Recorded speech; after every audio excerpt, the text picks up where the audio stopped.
পেটের ক্ষুধায় ভাত খেতে চেয়ে গৃহকর্ত্রীর কাছে চরম নির্যাতনের শিকার হয়েছিল ১৩ বছর বয়সী গৃহকর্মী নাজিরা।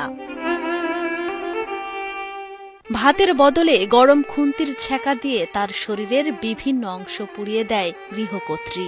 পোড়া শরীরের যন্ত্রণায় এখন হাসপাতালের বিছানায় কাতরাচ্ছে নির্যাতিত গৃহকর্মী নাজিরা।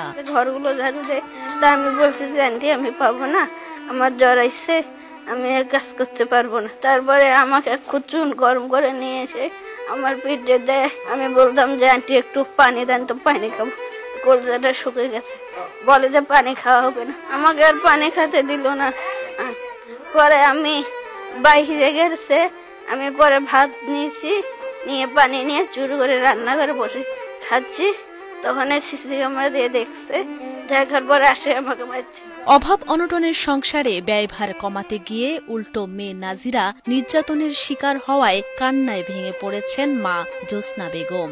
মেয়েকে সুস্থ করে তুলতে প্রয়োজন উন্নত চিকিৎসার, তবে সেই সামর্থ্যই যে নেই অসহায় দরিদ্র মায়ের। খঞ্চা খান দিয়ে পুরো শরীরে পড়ায়